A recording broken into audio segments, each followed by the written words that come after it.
There are a lot of videos made on circus freaks, but have you ever thought about the ones who didn't just perform, but completely shocked the world while doing it? We're not talking about just being different.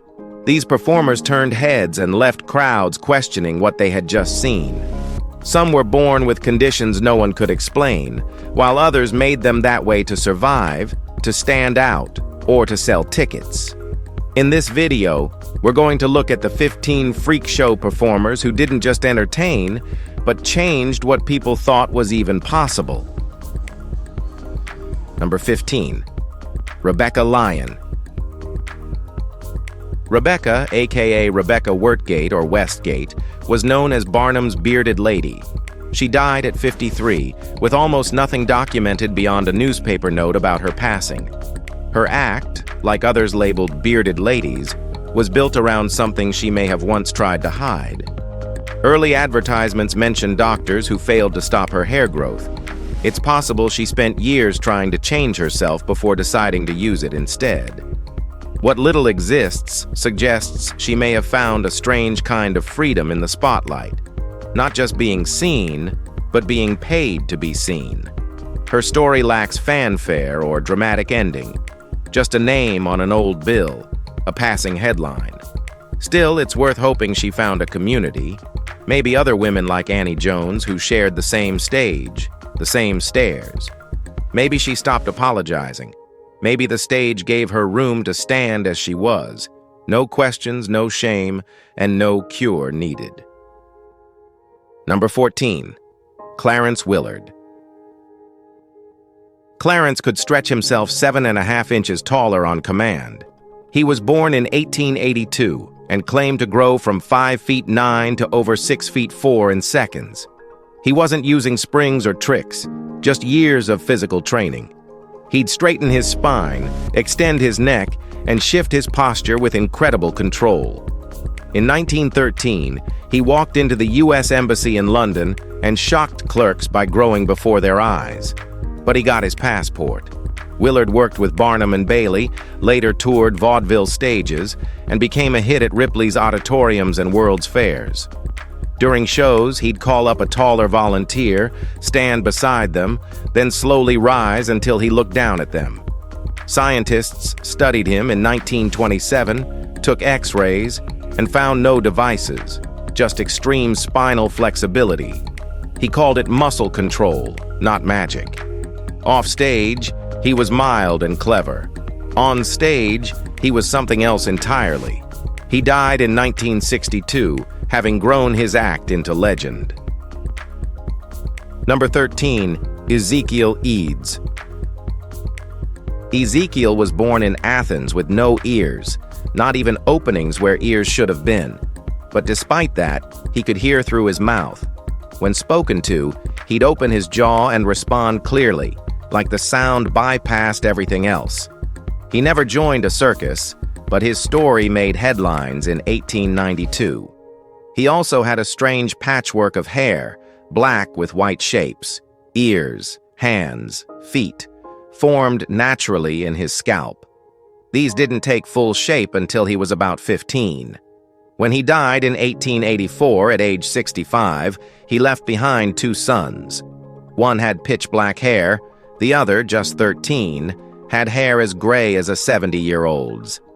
That contrast, Earl's father, oddly marked hair, sons with reversed aging, captured the attention of Ripley's Believe It or Not, decades later. No records suggest Eids ever displayed himself for money, but his condition and the mystery of his hair were strange enough to land him in the margins of sideshow history anyway. Number 12. The two-headed sparrow. Two-headed animals are always a wonder to observe, and in 1898, a boy in Columbus spotted something odd in a tree. The bird was small, brown, and chirping twice. 2 heads, 1 body. He fired his air gun, and the creature fell. The Baltimore Sunday Herald later described it in detail, a single sparrow's body with 2 necks joined at the base of the skull. Each head had its own tongue, eyes, and full brain. Their windpipes met in one throat. The taxidermist who examined it believed the minds worked together, one will controlling two faces. Feathers around the junction were crushed where the second head rested. He called it a pity it hadn't been caught alive. No other verified specimen has surfaced since. Later, sideshow taxidermists made fake two-headed birds to mimic this one, but this was no trick. Just a brief life cut short by curiosity. A single creature singing from two mouths until someone decided to listen closer.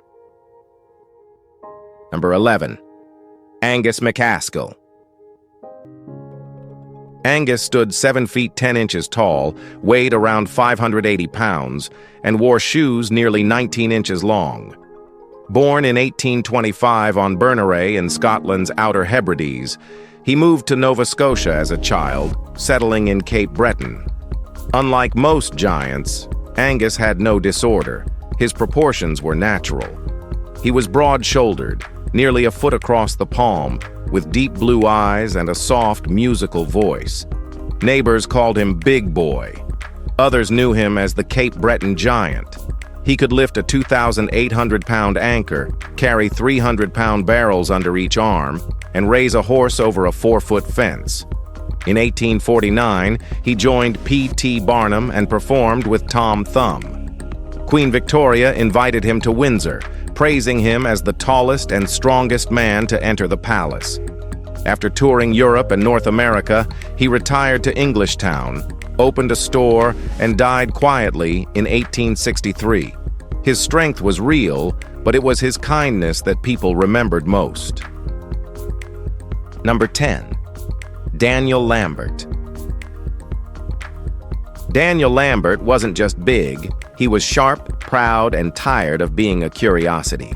He was born in Leicester in 1770 and was once a strong, athletic kid who could swim with men clinging to his back. But by 23, he weighed over 450 pounds. When the prison where he worked shut down, he lived off his pension until the strangers came.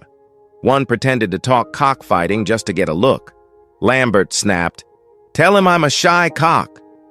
Eventually, he turned the interest into income. In 1806, he moved to London and charged admission, not to be mocked, but to have real conversations. He didn't tolerate rude gawkers. When one man insulted his coat, Lambert shot back, "If I knew which part your shilling paid for, I'd cut it out."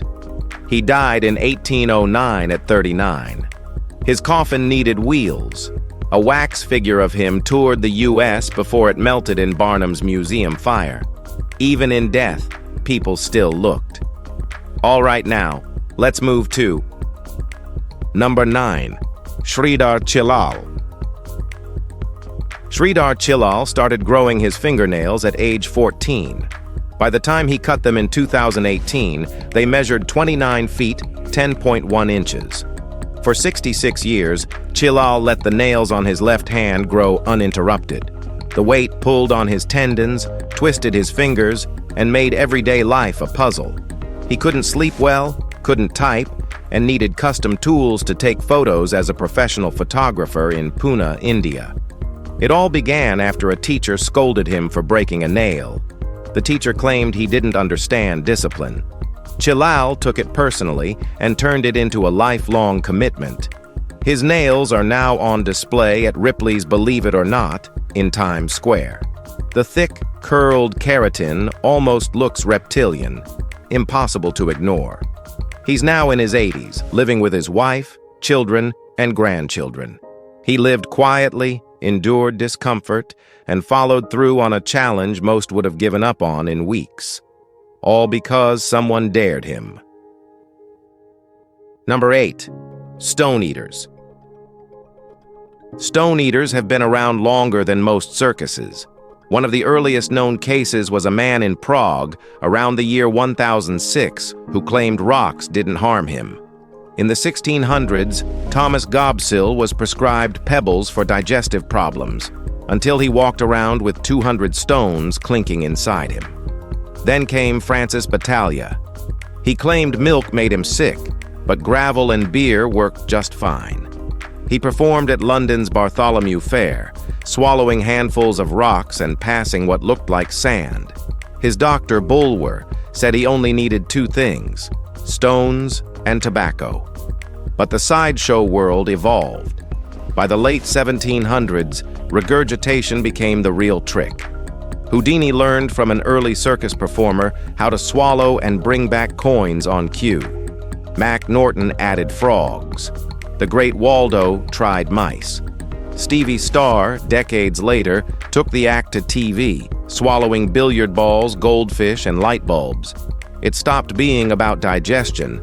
It became precision, showmanship with stomach lining. Number 7. Rattlesnake Pete.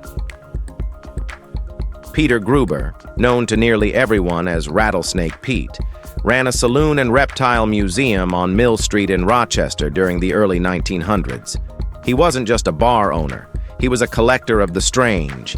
His displays included live snakes, preserved brains, stuffed animals, weapons, historical oddities, and a 3,000-pound horse. There was even a gold coin wired to shock thieves. Pete handled venomous snakes barehanded and offered treatments for goiters, infections, and blood disorders using live reptiles. Born in 1858 in Oil City, Pennsylvania, he learned snake lore from a native woman who taught him how to extract venom. After a fire wiped out his hometown, he moved to Rochester and opened what he called the city's greatest curiosity. Pete's red Rambler, decorated with brass snake heads, was often seen in the countryside as he hunted snakes and charmed locals. He died in 1932. The museum closed, but Pete's legend remained, a mix of bravado, science, and unfiltered showmanship. Number 6. The Madagascar Lady. Eddie performed under the name the Madagascar Lady, though there's no evidence she was from there. She had albinism, fair skin, pale hair, and light eyes, which made her marketable in Victorian sideshows obsessed with the unusual. Performers like Eddie weren't hired for skills. Their difference was the act. She followed others like Millie Lamar and Little Ida, who were presented as ethereal or supernatural. Posters framed Eddie as exotic, with parasols, lace, and velvet surrounding her image. The contrast between delicacy and spectacle was intentional. For women with albinism, sideshows offered work, but always on display as something inhuman. There are no surviving records of her voice or what she thought about being stared at. Her name now lives mostly in photo collections and print ads. Just a face framed by drapery, sold as mystery. We don't know if she had a say in her image. All that remains is what others saw and chose to remember. Number 5. Thomas Weders. Well, Thomas Weders didn't need to speak. His nose did the talking. Born in Yorkshire in the early 1700s, he reportedly had a nose over 7 inches long, possibly more. It drooped past his chin and became his entire persona. He toured northern England, earning money just by standing still and being stared at. Later books on medical oddities described him as remarkably stupid, as if his nose had somehow absorbed all the brain matter. The Strand magazine took it further, mocking him as someone who had no room left in his skull for thoughts. But Weders wasn't forgotten. His wax figure still draws attention at Ripley's Believe It or Not locations, nose intact, preserved in exaggerated silence. Some visitors doubt the size was real, but no one forgets it. Whether his story was stretched or not, he carved out a place in sideshow history, face first. He didn't need a gimmick or a speech, just a profile and one very long shadow. Number 4. Duchess Leona. Leona M. Parks was one of Dreamland Circus's standout acts through the 1920s and 30s. She had dwarfism, but unlike many performers, she wasn't just listed on a poster, she was featured. Sideshow culture often mocked its subjects. Leona didn't play along. She wore tailored dresses, posed with intention, and held her ground. Photos from the era show her styled and poised, not propped up for effect. She worked major venues like Coney Island, but didn't vanish behind the bigger names. The beautiful miniature, as she was sometimes billed, stood out not for her size, but her presence. While most of her biography remains undocumented, archived images and performance listings confirm her as a mainstay. She wasn't a passing curiosity, she had staying power. In an industry built on exaggeration, Leona made herself real, not just a prop in someone else's act, but a performer with control over how she was seen. That's rare, and it mattered. Number 3. Dave Ballard. Dave Ballard stood tall in every sense. Born in Texas in 1905, he started small, 10 pounds at birth. But by adulthood, he was a towering 7 feet 7 and over 350 pounds. He finished high school and started college, but left when money ran low. He worked odd jobs until he found the stage. Vaudeville gave him a place to perform, and Ballard gave them characters: pirates, cops, and eventually Tobor the Robot, one of TV's earliest spacemen. He even played Santa, though drunk adults made that gig harder than expected. In the 1950s, he joined the Christiani Brothers circus. Later, he worked with Ward Hall as the Texas Giant. Once, Hall hired another tall man just to sit outside the tent and tease crowds into seeing Dave inside. Ballard wasn't just big, he was smart, self-aware, and always in on the bit. He died in 1968, not as a punchline, but as a performer who lasted long after the curtain dropped. All right, guys, now, let's head over to number 2, Captain Constantinis. No one really believed the story about being kidnapped in Burma and forcibly tattooed. It didn't matter. Constantinis never needed truth, just eyes on him. His body was inked from scalp to wrists, neck to ankles, everything but the soles of his feet covered in red and blue symbols, tigers, dragons, ancient Burmese designs so dense they blurred into living tapestry. He toured with Barnum and the Great Farini, earned thousands a week, and passed around pamphlets full of fictional exploits. Audiences didn't care. Scientists at the University of Vienna measured and documented him, counting lines per square inch, stunned by the precision. Underneath the mythology was a man who knew how to sell a story. He never swallowed swords or danced with fire. His skin was the act. He spent decades on stage, more canvas than performer.